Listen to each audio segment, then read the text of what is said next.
The sun hung low in the sky, casting a warm, golden glow over the gentrified park nestled in the heart of the city. The neatly trimmed grass and carefully placed flower beds spoke to the changes the neighborhood had undergone in recent years. Yet, amidst the picturesque surroundings, there was an unspoken tension, a sense that not everyone felt welcomed in this transformed space.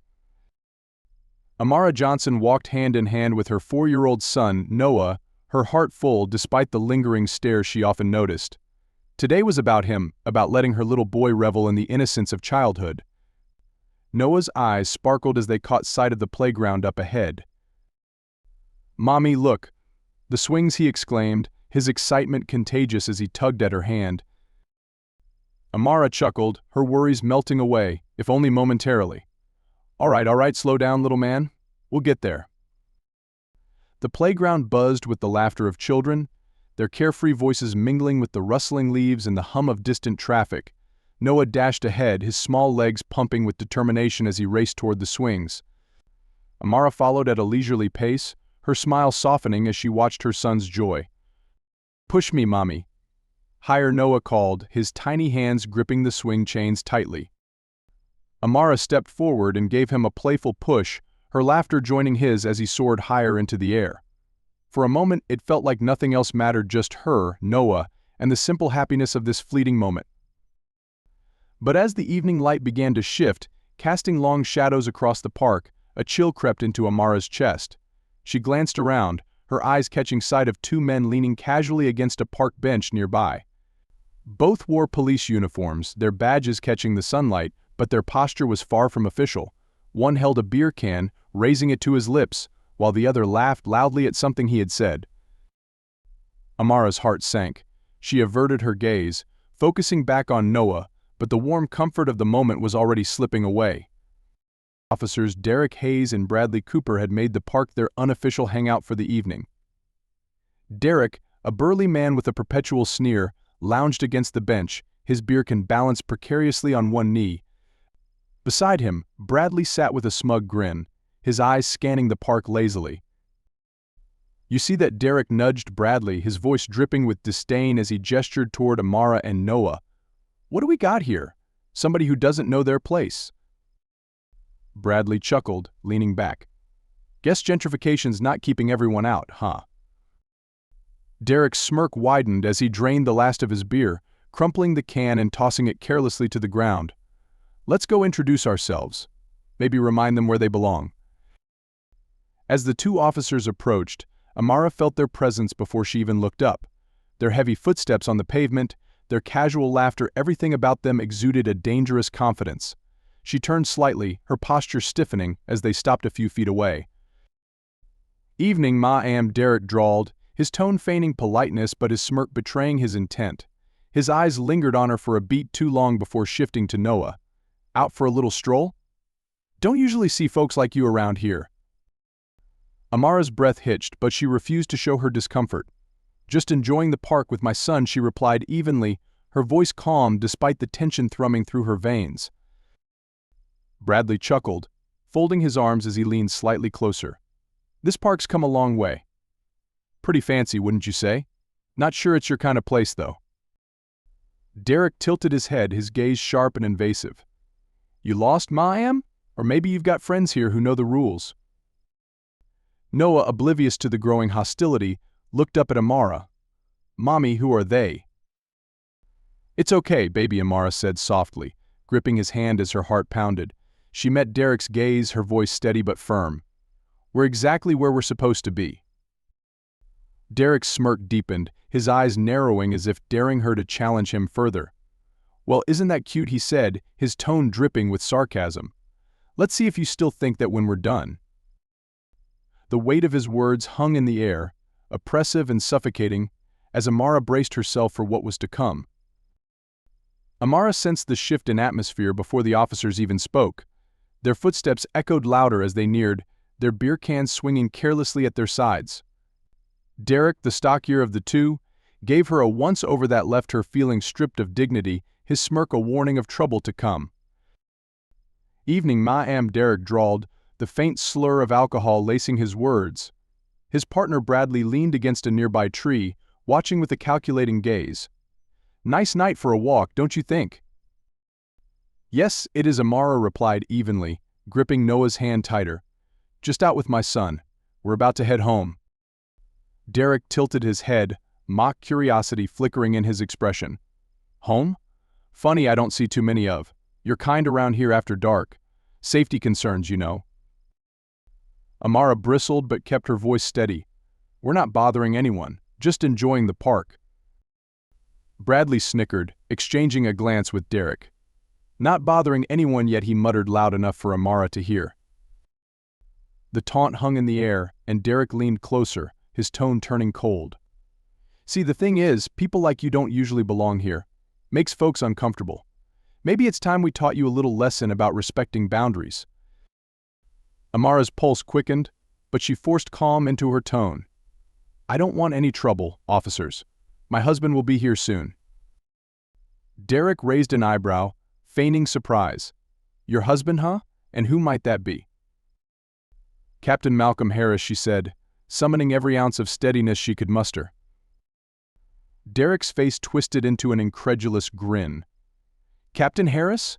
Sure, a guy like that is your husband, he turned to Bradley, who chuckled under his breath. What do you think, Brad? Captain Harris married to her. Sounds like a fairy tale. Amara clenched her jaw, her fingers trembling as she held Noah closer. She could feel the heat of their scrutiny, the weight of their disdain. You're welcome to wait and find out, she said firmly, her voice trembling only slightly. But Derek leaned closer, his voice dropping to a menacing whisper.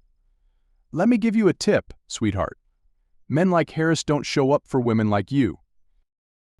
As Derek stepped back, Bradley's gaze shifted to Noah, who clung to Amara's side, his wide eyes darting nervously between the men. Bradley smiled, a cruel, condescending smirk that made Amara's stomach churn. Cute kid, he said, crouching slightly as if to appear friendly. Shame he's got a mom teaching him all the wrong lessons. Like being where he doesn't belong. Amara moved to shield Noah with her body, her voice firm. Leave him out of this. But Bradley was undeterred. Oh, don't be so uptight, he said, grabbing a half-empty beer can from Derek. Let's teach him something useful, like how to start him young. Before Amara could react, Derek snatched Noah's small hand and forced the can into his grasp. The boy flinched, his lip trembling, as the cold aluminum pressed against his skin. See, Derek sneered, glancing at Amara. Isn't this what you people do? Get EM started early. Stop it, Amara's voice cracked with desperation. She lunged forward, but Bradley blocked her path, his hand gripping her arm. He's just a child. Derek smirked, tilting the can toward Noah's face. Come on, kid. Just a sip. Don't tell me you're too good for it. Noah whimpered, dropping the can as tears streamed down his face. Amara broke free, pulling him into her arms, her voice trembling with anger. You've gone too far. Derek's smirk only deepened. Oh, sweetheart, we're just getting started. The night air grew heavier as Officer Derek Hayes loomed closer, his badge catching the faint glow of the park's streetlights. His words dripped with sarcasm and disdain as he sneered, You know, we don't often see folks like you wandering around this part of town. Got a good reason to be here, lady. Amara Johnson's grip on Noah's hand tightened. Fear gnawed at her, but something stronger surged within a mother's instinct to protect her child.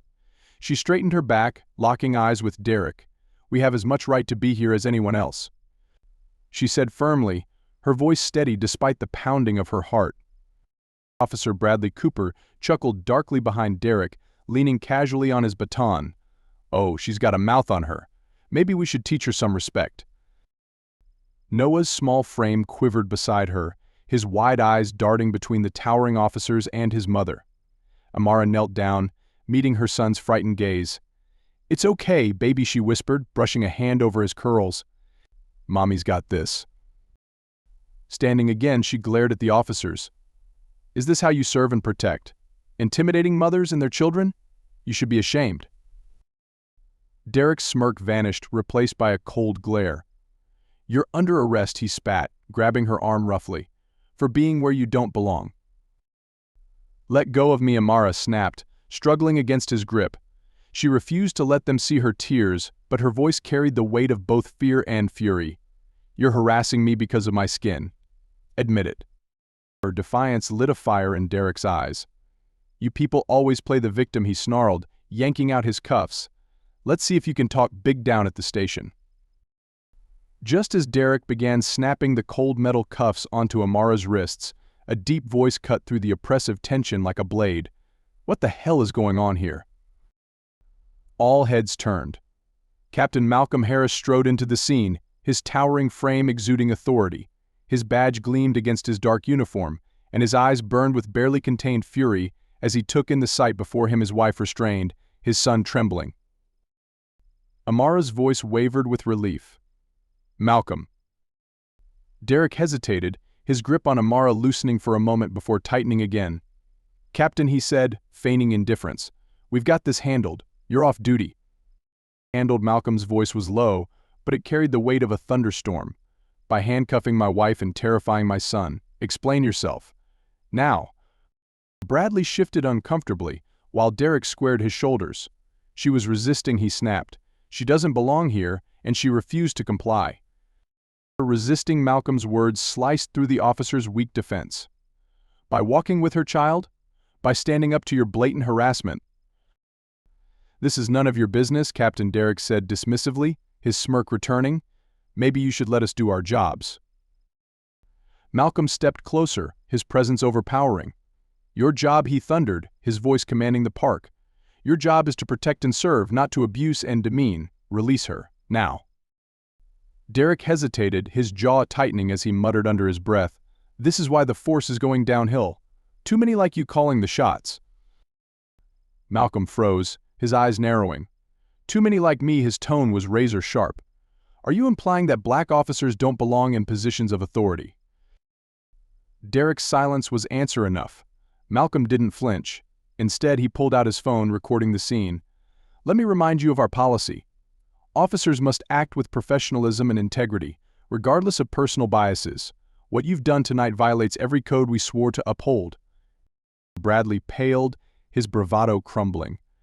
"We didn't mean." "Save it," Malcolm snapped, cutting him off. He turned to Derek. "This isn't about enforcing the law. This is about your prejudice, and I'll make sure you answer for it." The tension hung thick in the air as Derek faltered, his arrogance now replaced by uncertainty. Malcolm's unwavering authority had turned the tide, exposing their misconduct under the unflinching spotlight of justice. The park was bathed in the red and blue flicker of police lights as Captain Malcolm Harris towered over the cowering figures of officers Derek Hayes and Bradley Cooper. The quiet intensity in his voice contrasted sharply with the chaos around them. "You have disgraced the badge," he said, his words deliberate and cutting. "This uniform was meant to protect, not to terrorize." Derek, his face pale and defiant, attempted one last retort. "You're overreacting, Captain. It was just a misunderstanding." Malcolm's sharp gaze locked onto him, silencing any further protest. "A misunderstanding," he echoed, his voice rising. "Harassing a mother and her child, handcuffing an innocent woman, and forcing beer on a 4-year-old boy? That's not a misunderstanding, that's criminal." Backup officers arrived, their expressions a mix of confusion and quiet anger as they took in the scene. Malcolm handed over his authority with a single gesture. "Take them into custody," he ordered. "They'll answer for this in court." The two officers were cuffed and led away, their arrogant smirks replaced by the dawning realization of the gravity of their actions. Onlookers, drawn by the commotion, murmured amongst themselves. Some took out their phones to record, while others watched with grim approval as justice began to unfold. Malcolm approached Amara and Noah, who clung to her side with wide, tear-filled eyes. "Are you both okay?" he asked softly, his voice filled with a tenderness that belied the rage he had shown moments before. Amara nodded, her voice shaky but strong. "We are now. Thank you."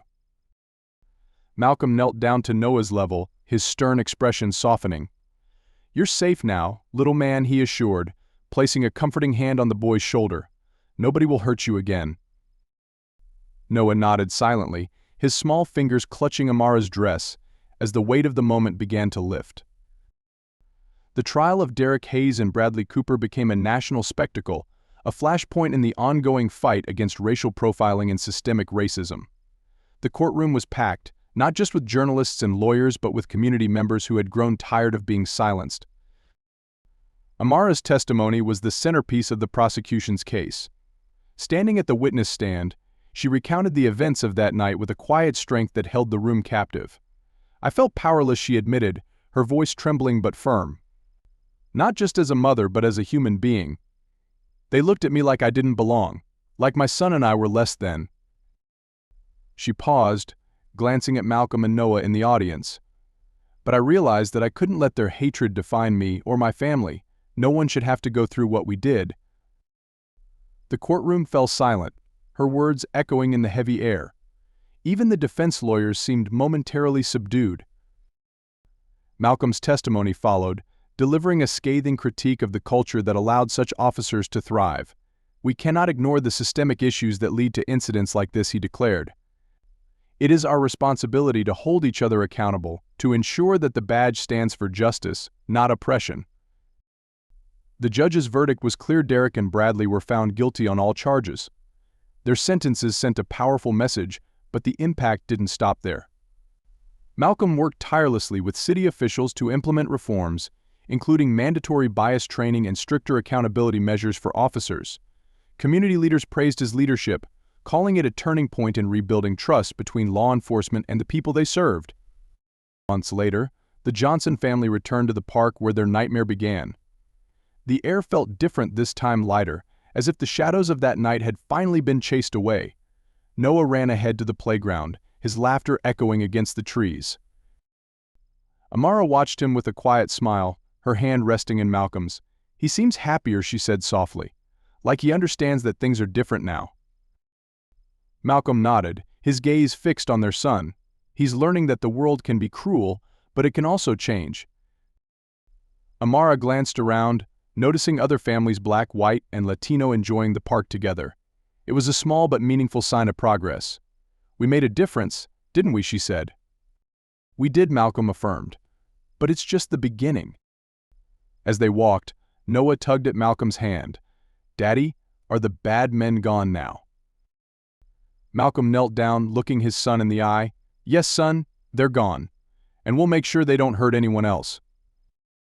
Noah nodded solemnly, his trust in his parents evident in his small, steady smile. The Johnsons walked home together, the park now a symbol of their resilience and the change they had sparked. The darkness of that night had not defeated them, it had only made them stronger.